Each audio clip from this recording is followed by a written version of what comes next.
the Hotel Indigo on Technology Drive along the Monongahela River, just off the campus of the great University of Pittsburgh, near the Hot Metal Bridge. Welcome to the award-winning Pat Narduzzi Show. I'm Larry Richard with the Panthers. Chris Pickle, 97 head coach Pat Narduzzi. You can tell it's backyard brawl week, at least from a fan standpoint, Coach. We're ready to go to Morgantown. It's been a dozen years since Pitt and Morgantown have played there. Let's start with last week. Never fun to talk about when it doesn't go your way. But what I observed is adjustments made in the second half.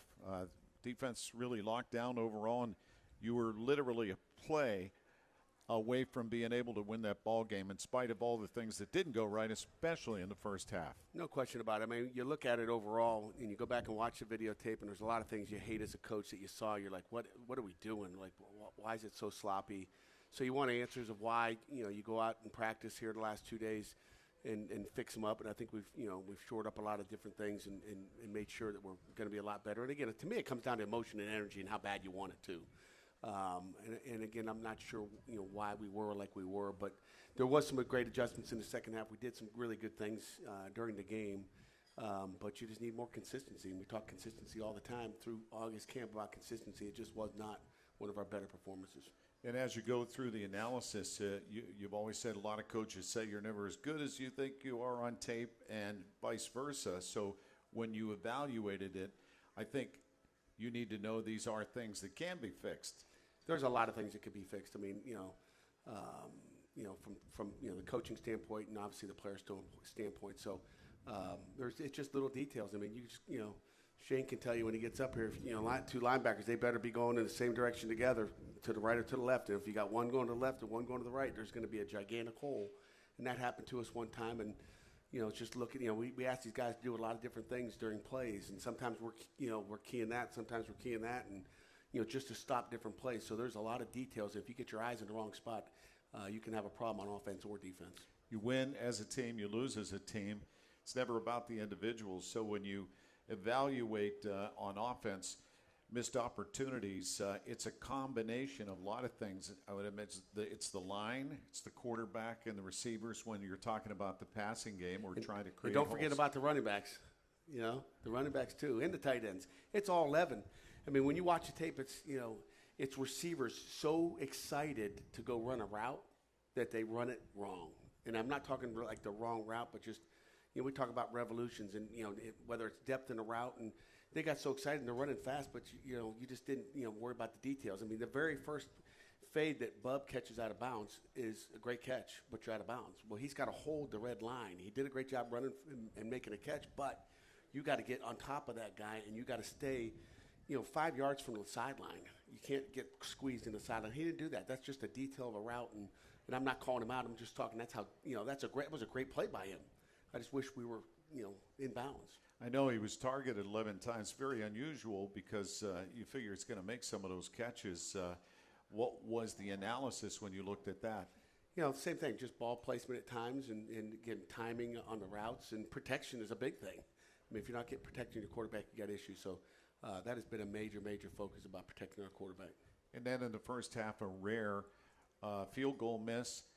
You had 11 in a row, and then after that, all combined, though, again, you got to the second half, you tightened things up on D, had opportunities, so it's, I'm sure, unbelievably frustrating when you couldn't finish. Yeah, no doubt about it. And our kids fought. That's what you love about, this football team, and really all the teams I've been associated with. We're never going to quit. Our kids are going to work hard, and they try to finish that game and get the win, and we just, you let them, we didn't get into the rhythm of our game. I mean, our game is going to be able to pound the ball a little bit, but we got into a passing game to try to catch up in the second half. We can't put ourselves in that position. After you go through the process of evaluating on Sunday, you turn the page. How's practice gone this week? How are the men? We've had a good week. I mean, the kid, they were mad Sunday. The great thing is they go down to the weight room and they're all grumpy and mad, and which means it hurts, and it better hurt on Sunday. And but we've rebounded. You have that 24 hours, and then you move on. And our kids have, they've been positive. We've had great practices. We'll have another perfect Thursday tomorrow, and then get to line it up and get that bad taste out of our mouth. It shouldn't be difficult to gear up for this one. Last year, rekindled the backyard brawl at Acrisure Stadium, a record sports crowd ever in the history of Pittsburgh. to witness that game. And then 75 miles down 79, you're going to be in Morgantown for a national TV ABC extravaganza.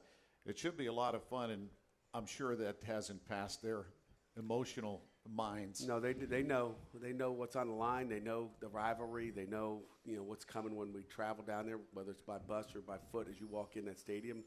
It's going to be a crazy atmosphere. We're hated down there, and we got to love the hate.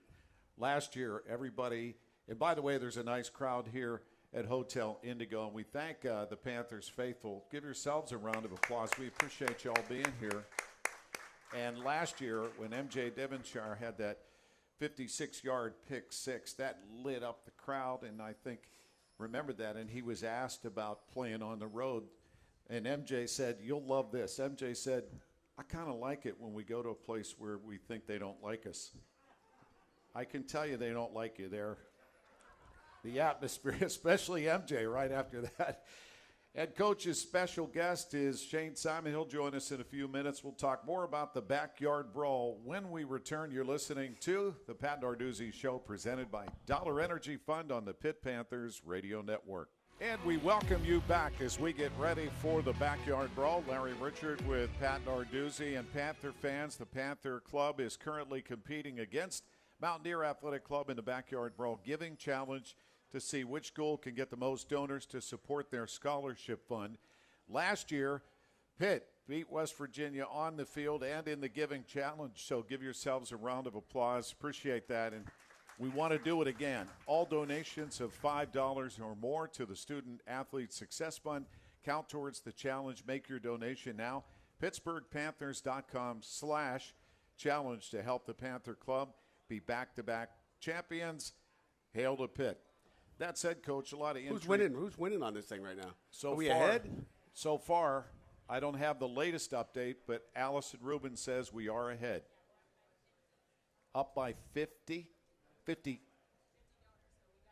donors. Okay. Just 50. So we want to extend the lead, as all coaches do. You're never satisfied till the final gun, right? And appreciate your donations for a great cause. Meanwhile, this is fun. I mean, this is one of the greatest rivalries in college football. It goes back. These teams haven't liked each other for over 100 years. Last time I was there, they had that big crown on the field. I guess it's gone now. It was like you were running downhill when you were running towards the sideline. Do you remember that? Man, I do. I think that's why Bostic looked so fast the last time he was there. He was running downhill. Hey, let's hear it for Pat Bostic, who's going to join Coach a little later. Pat, former quarterback, is really, and we'll talk to him about that, the 13-9 game. He was the guy behind center, so a lot of great memories in these rivalries. That said, the object is you got to win this one. You're going into conference play. You want to go in, kind of jumpstart and get ready for, North Carolina and the rest of the ACC. So what's the mindset heading down to Mountaineer Field at Milan Puskar Stadium? It's another game. I mean, we know it's a rivalry game. I don't want our guys to get too excited, but they'll be excited for this one. We won't have to tune them up. I don't think they'll need a pep talk to get them going, and I think they know who that team is by opening up with them last year. They'll be an angry team. We should be an angry team, and I think we got to go out and play angry. I think that's going to be part of the key to success. But our mindset is great, Larry. I mean, kids forget stuff really, really fast, and they let that go, and they're ready for another challenge. I think maybe to our advantage. Sometimes it's good to have a loss going into that game. I think they'll be even that more hungry to get a W. Yeah, and they started the season. They were on the road, had a big challenge and came up big time short against Penn State, and then last week Duquesne. So Duquesne actually was hanging in there for a while. Then they had a 2-hour rain lightning delay, and then came back and kind of took control of that. So who are the Mountaineers 2023? How would you describe their team? I think they got a tough football team. Obviously, Coach Brown is now, coordinating the offense. I think he does a great job play calling. They mix it up. They'd like to run the football. They're a run football team on offense. And then defensively, they're a three down again. We're going to face another 3-down look. They're athletic. They're good. Good football team. Yeah, they're C.J. Donaldson 6'2", 239. He's a big dude running the football. Yeah, he had a good day. They rushed for 140 yards against 190 yards against us last year, which is a lot for us. And we better stop the run. I think when you look at the game as a whole, we better stop the run and we better run the football on offense, and that's going to be the key to success. Period. One of the pluses for them is they have a really solid front line that's been together. They played together, and the difference is you mentioned head coach Neil Brown. He's calling the plays, right? Yeah, which is different than last year. Graham Harrell was the offense coordinator a year ago, so it's just different. He likes to run the ball. They do a lot of shifts and motions, and our guys, it's all this eye candy that we've practiced all week. You got to keep your focus defensively on what's going on. Their quarterback, Green is an athletic guy. He might be the pound for pound the toughest guy in their offense. He likes to run the ball. He takes hits. He's got a lot of moxie back there, and again, he likes to run the ball. He will carry the ball 15 times tomorrow or Saturday. And Phil Jerkovic, a big 6'5", in spite of the fact that there were some miscues, he made some really good throws and escaped. He did some good scrambling. He did. He had he threw a couple touchdown passes in the second half, and we didn't have a rushing TD, so it was all on his arm. But we just got to be cleaner in protection and give him a chance to be even better. How about evaluating the running game, trying to create some space for your running backs to make some headway? Yeah, there were some mistakes in the run game. So when you look at it, number one, we didn't get a chance to get a run game last week, so that's got to be that's a major priority. Is obviously having some type of run game going. But there were some little things that the normal person would not see on tape that you're going, what is going on here? We had some big time holes that we missed. When you watch the tape and you go, if just that guy does that, there's some holes for us last week, and there'll be some holes there this week that we've got to find. That said, who were some of the guys that stood out? I know there were some defenders that you really liked their performance in particular, especially since they made a number of positive adjustments in the second half. Yeah, I look at Donna. I don't like anybody on a loss, by the way. So again, we have no players of the game. So, but I'll give you some names since you asked. But Donovan McMillan had a really good game. I'm really happy with where he is. His name has come up a lot, and he ended up getting a lot of snaps. We're going to play. Again, he came into that game as a backup. But you know what? If things aren't clicking, we're going to put a new guy in there and let him. And then it started clicking. And it's like, so he deserves more reps. So I think when you look at that, Javon McIntyre played good back on the hash, and obviously, up front, Devin Danielson's been good. David Green played well as well. So, Captain Green. So, we'll just keep those guys going, and we're going to find guys that can play well. Dayon Hayes had a decent day. But again, when you give up rushing yards, it's a bad day for everybody. And when we come back, Coach Narduzzi's special guest is going to be redshirt senior Shane Simon. Big linebacker will join us when we return. You're listening to the Pat Narduzzi Show, presented by Dollar Energy Fund on the Pitt Panthers Radio Network. Welcome back to the Pat Narduzzi Show, and we're at Hotel Indigo Technology Drive. That's down near the South Side facility, right across the Hot Metal Bridge on the Mon River. And Coach Pat Narduzzi's special player guest today is redshirt senior linebacker, Captain Shane Simon. That has a nice ring to it, doesn't it, Shane? You like that? Sounds pretty good, yeah. So you came in January of last year. What brought you to the University of Pittsburgh to play football here? So I think in the transfer portal, I was kind of looking around at different schools, and Coach Narduzzi hit me up like a Thursday, and I think I was in the middle of working out. I think I got on the road on Friday and came down on a Saturday and committed by Sunday. So I think the defense, Coach Bates, Coach Randall kind of brought me in and showed me the ropes, and I think after that I was kind of hooked and locked in. Yeah, Coach, what was it? I'll put you on the spot. What was it about Shane that you guys liked that you went out and wanted him to be a Pitt Panther? Well, the first thing we did was call their strength coaches over there, anybody that we knew, and said, tell us about this guy. So we're going to do a background check. And, the biggest thing was character was like A1. Just like unbelievable. Strength coaches loved him, said he's an unbelievable athlete. He's fast, he's powerful, he's explosive. And it was like, okay, well, that's a go. Everything you watched on tape, you're like, this guy got all the ability to be an unbelievable middle linebacker. Or outside linebacker in our defense. And, it's just being in a different defense that he fit, that he could just turn loose and be a football player. So it's been a year and a half since you've been in Pittsburgh, and what has your experience been like off the field in the city of Pittsburgh? Man, I love this city. I think kind of being back home gives me a kind of a home vibe. I'm from like a more, like city type of area back home, and so being here, being on the south side, I guess where I stayed last year, was pretty cool. Just all the energy, all the noise. So I loved it. I enjoyed it, and I'm glad to be here. And you earned a bachelor degree in finance. You're in the Cats Graduate Business School. That means he's pretty smart too, Coach. You and me couldn't get into that. No, there's not a chance. Let's dial back to Saturday. Defense struggled in the first half, but found a way. What were the adjustments that you made as a team to make those kind of corrections? I think sometimes it's not as many too many X's and O's adjustments. It's more just kind of slowing down and focusing on the defense we put in throughout the whole week. I think in the first half we got kind of off our keys a little bit. Some of the emotions kind of messed us up, and the adjustments kind of hurt us in that standpoint. But I think in the second half we were able to slow down and kind of just lock into the basics. And I think that's kind of helped us turn the tide around in the second half. One of the things for being a leader, and for those that don't know, to be a captain, you're voted on by your fellow players, so that's very meaningful. But they also are looking to you in times of distress to lead. What do you tell the guys? For me, kind of just focus back to the basics. I think for us, kind of bringing energy, bringing juice on the sideline, kind of having that hope and that belief in our spirit kind of helped us propel to the second half. And I think just trying to be vocal. I think trying to be a voice, trying to be a leadership voice helps us as a whole. And I think the more guys we have kind of pushing towards that leadership role, the better we are as a team.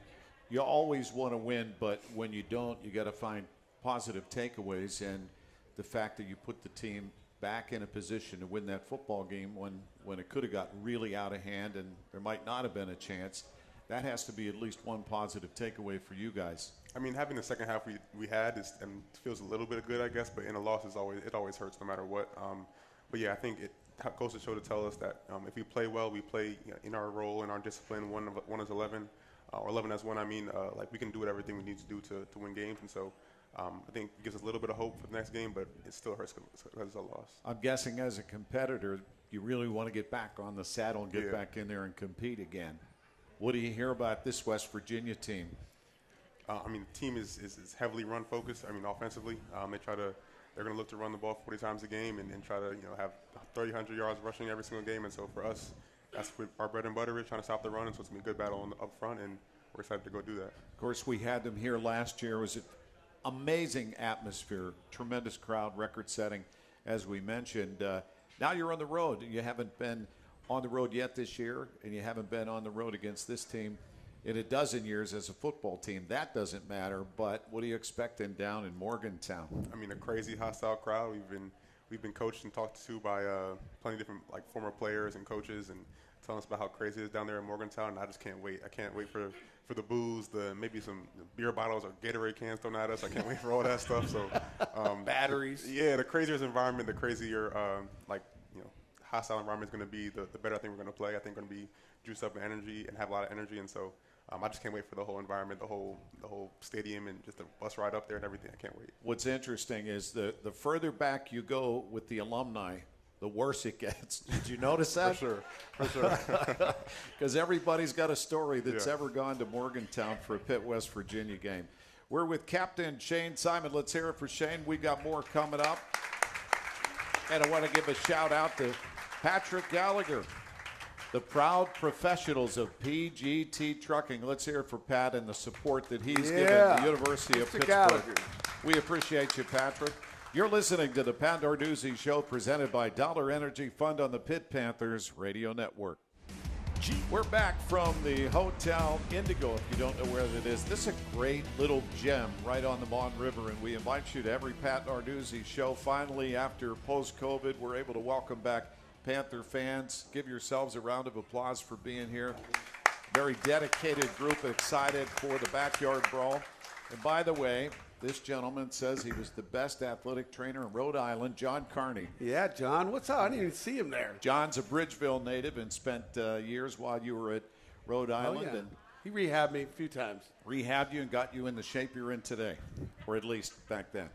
Meanwhile, we're with senior captain Shane Simon. So, Captain, tell us about, we were talking about your experience in Pittsburgh. So you guys work so hard, and I know you put so much emotion and time and effort. How do you release that and turn the page and look forward?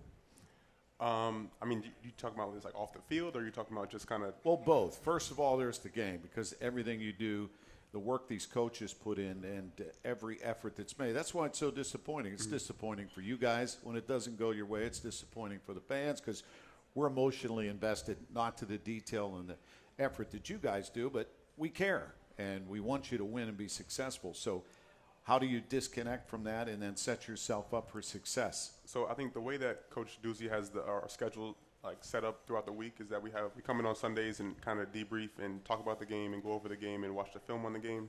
And our Monday is kind of our off day. And so like for me, the Monday, the start of the week, is kind of a day that I can just say, like, flush everything down and focus on the new week. And so I think the way that is set up really helps me just be able to take a step back and say, okay, it's a new week, sun came up, I'm here again and ready to go at the next opponent. And so the way it's set up here, I think it really helps us be able to take that, take a step away, take a breath, and kind of get ready for the next opponent. Little Birdie told me you guys had an excellent practice yesterday and a good one today. Did I hear right? Yeah, I think you did. High energy, a lot of people flying around, try to just continue to get better and making more plays. And so I think we're really highly focused and trying to work to beat West Virginia this weekend. I got to ask you again, we talked about the feedback you're getting from alumni, and everybody wants to weigh in on this great rivalry and talking about their experiences. Not exactly sure how it'll be for this team this year, but what if some of the guys told you about their experiences? We've got all kinds of stories. I just remember kind of Louis Riddick talking to us at the senior convention. He just talking about the emotion, like you can hear it in his voice, how passionate he was about this rivalry, how passionate he was about beating West Virginia. Kind of almost, you can't help but feel that kind of energy. And so for me, kind of being new to Pitt, but being like learning so much about this rivalry has been helpful for me. And so I just get all the energy, all the emotions, being goosebumps now just talking about it. So I can't wait to go out there on Saturday and make plays and have fun. Yeah, let's hear it for Shane Simon. He's fired up, ready to go. It is fun. I mean, that's the game should be fun, right? That's what you put all that hard work in for. So when you detach then from football, what do you like to do? What's Shane Simon do to relax and just kind of enjoy your life? I mean, I'm a big relaxer, so I try to actually take time to watch some movies, watch Netflix or Hulu, whatever I'm watching. There's plenty of football on now, so I'll probably watching a game on Thursday or Friday. So I'm trying to take time, get off my feet a little bit and just kick back. You like the pro game? Yeah, I watch that a little bit, kind of dream about hopefully something in the future, but I just love football, so I watch football all the time. Who are some of the players in the NFL that you like to emulate? I mean, I hate to say it, but the team that just came here last weekend, the 49ers, they have a linebacker, Fred Warner. That's a pretty good guy. And so, I mean, the first play of the game against the Steelers kind of made a big play and something that we've been watching in the offseason. So he's a good one. Yeah. And I don't know if you're aware of this. I'm the public address announcer at Acrisure for the Steelers, right? And when I'm announcing a defensive visitor's name a lot, that gives you some idea. He did have a heck of a game. You got to give him credit for that. Guy, yeah.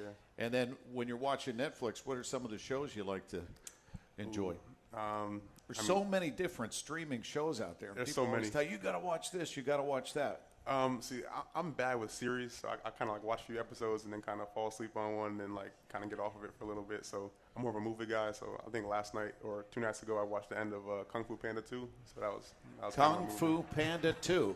So if you see some of Shane's moves on defense, you'll know where they came from, right? Exactly. Well, we're excited for this weekend, and I could tell what Coach said. You're a quality young man.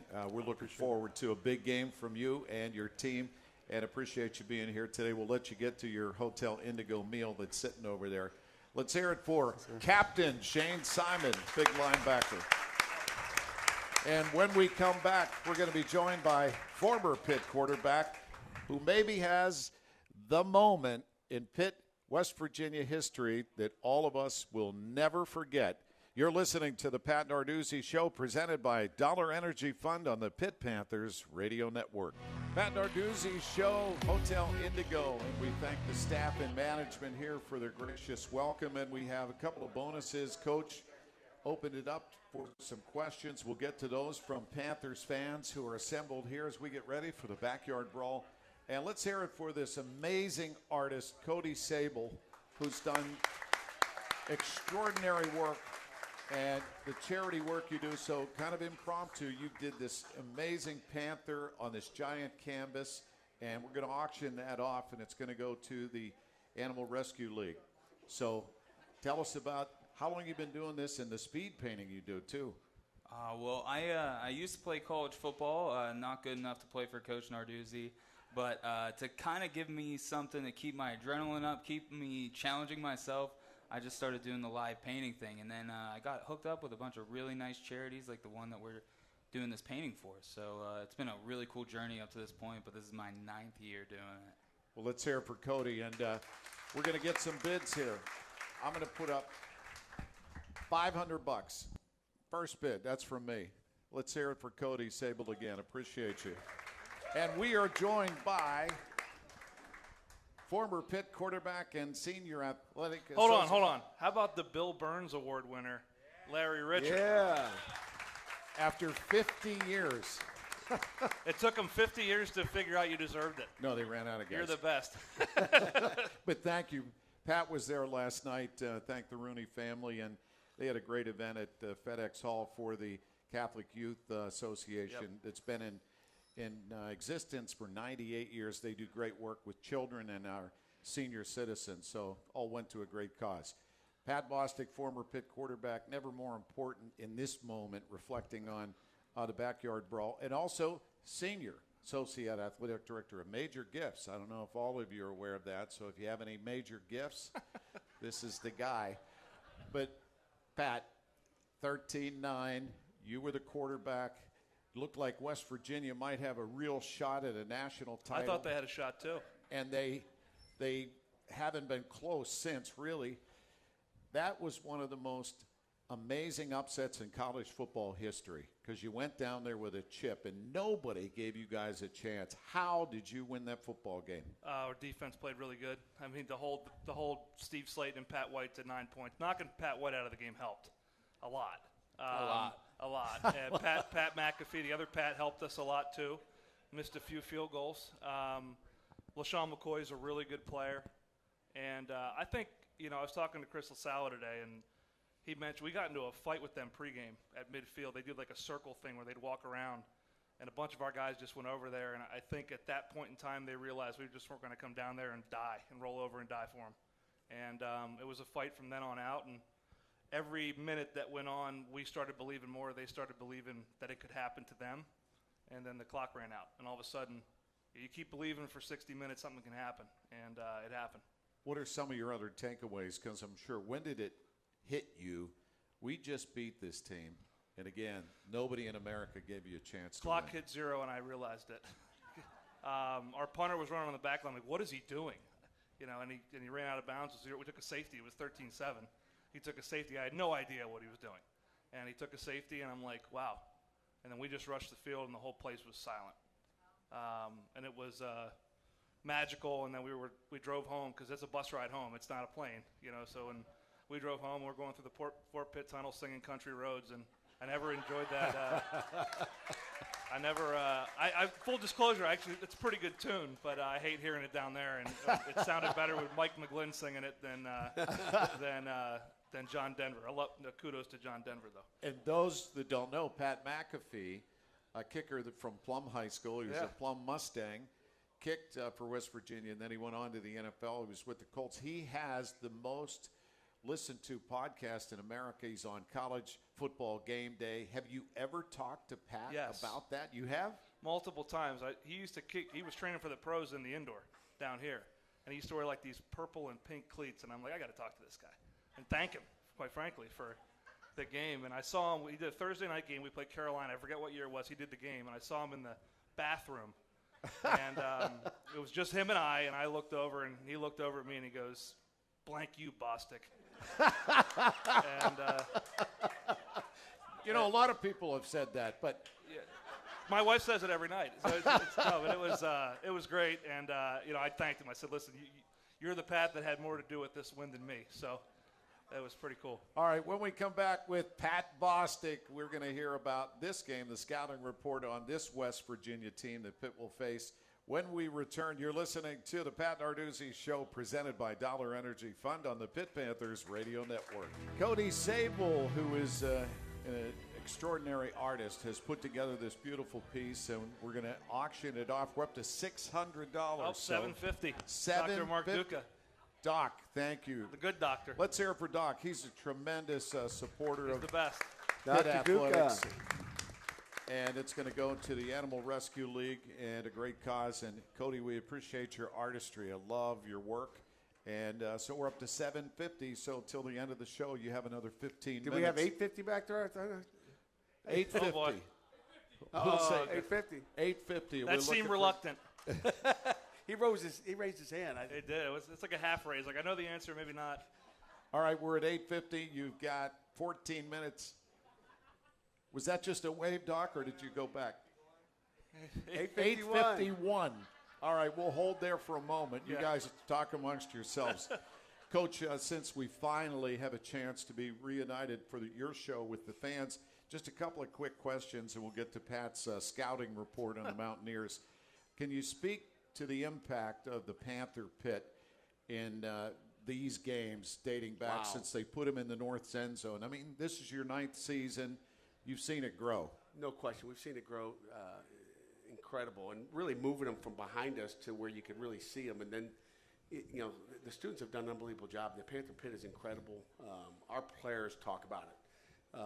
And when I first got here, the players said, Coach, when there's people in the stands, it makes me play better. And I'm like, let's get this thing going. So I'll never forget. It was James Conner. I don't know if I've ever said his name, but he came, sat right in front of my desk. He's like, Coach, I can just tell you this. And it was like, we got to get people in the stands, and our Panther Pit has fueled that.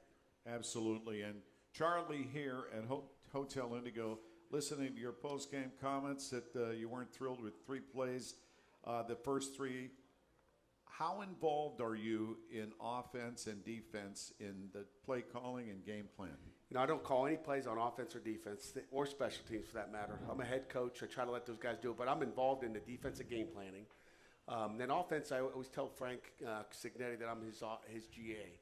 Like this morning in the team meeting, he put up he pulled up a piece of paper. He was looking at my stats that I put down. But what I try to do is break down our offense and say, hey, this is what they're looking at.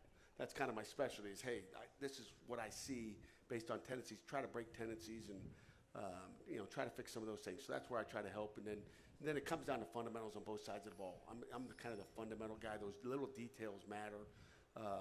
Whatever it is, whether it's O-line, you don't have to be an O-line specialist or a D-line specialist to know what good coaching is, and that's my job is to coach the coaches.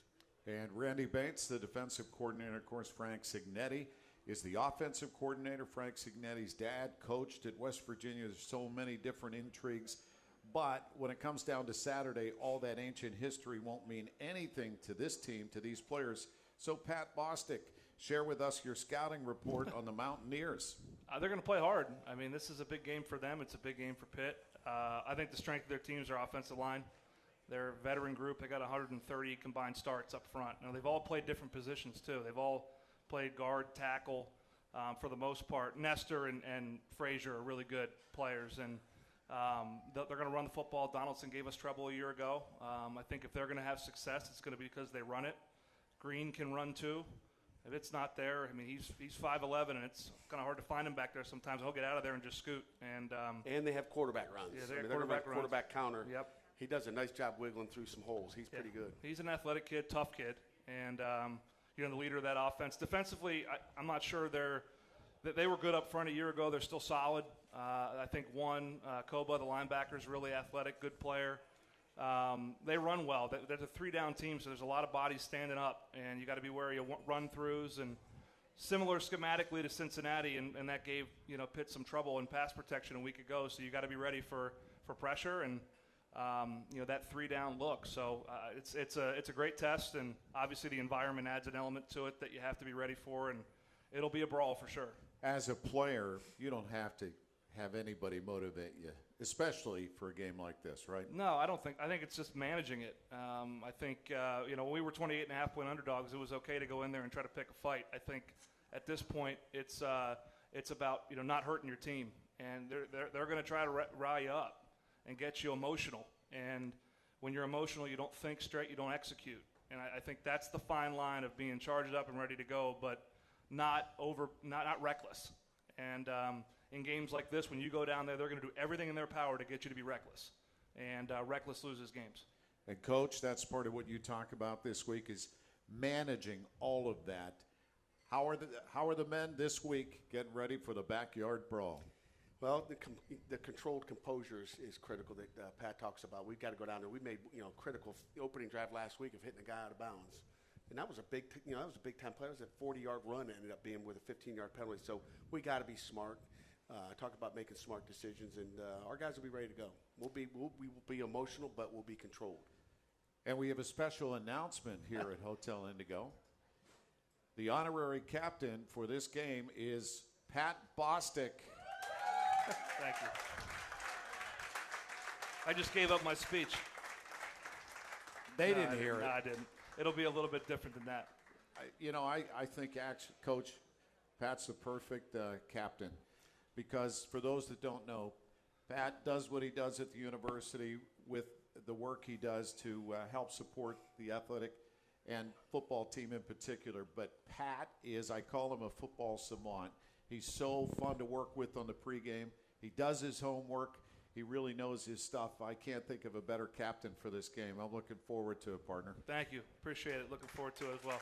Let's hear it for Pitt quarterback Pat Bostic, and thank you. When we come back, we'll let you know how we did with the auction with artist Cody Sable, and we'll get some final thoughts from Coach Narduzzi, presented by Dollar Energy Fund on the Pitt Panthers Radio Network. And before we get some final thoughts from head coach Pat Narduzzi, just again a shout out to all of the Panther fans gathered here at the Hotel Indigo, and want to thank Cody Sable. And we're up to how much in the auction of the great painting he did of the Panther? Are we still at $851, Doc? Anybody else as we get ready? $852. Pat Gallagher, love you, Pat. Thank you. That may hold, and you guys can go back and forth and just tell us which one of you got. After the show. 853. All right, meantime, also want to give a shout-out to the volleyball team, University of Pittsburgh, a top 10 match up at the Fieldhouse tomorrow, 7 o'clock, so we wish the ladies well in that game. Coach, get ready for that 75-mile drive. It's a little different from the standpoint of a road trip. You don't get on an airplane. You take the bus, old school in a way. Old school bus, yeah. It's going to be an old school trip, so it's fitting that we get on a bus. I think our kids will embrace it. Again, it's a rivalry game. How do you not get excited? Our kids they'll be cranked up. They'll know what to do. We got to go play fast and execute. And I would imagine we're going to have a good showing of Panthers fans. How many of you are going to Morgantown this weekend? So pretty good showing.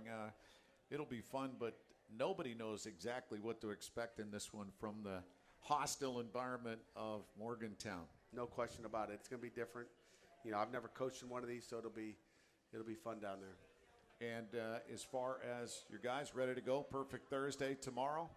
Perfect Thursday. They'll be ready to go. Again, I think Phil Jakovic said it after the game. He enjoys playing on the road. I would say most of our guys enjoy that atmosphere. They enjoy getting booed. They enjoy getting yelled at and screamed at and thrown stuff at. It kind of gets your juice going. It gets you fired up. So I think the more they do that, the probably more dangerous we'll be. Back to M.J. Devonshire, had that 56-yard pick six last year. I thought he said it best this week when he said, "We love to go where we don't think they like us too much." That's just great. All right, let's hear it for Coach Pat Narduzzi. Good luck against the Mountaineers. Thanks, Larry. Appreciate it. See you down in Morgantown. And we want to thank our team, PJ Kamanchik, our executive producer. Our producer here at Hotel Indigo is Amanda Siley King. Thank you, Amanda. And back at Master Control, Josh Urish for his contributions. Pitt's Paul Bartow and his team, along with Casey Garrow. Let's hear it for Casey Garrow. And Media Relations, Associate Athletic Director is E.J. Borghetti. E.J.'s over there. He makes us look really smart, even though we're really dumb most of the time. That's the media. You've been listening to the Pat Narduzzi Show, presented by Dollar Energy Fund and the Pitt Panthers Radio Network.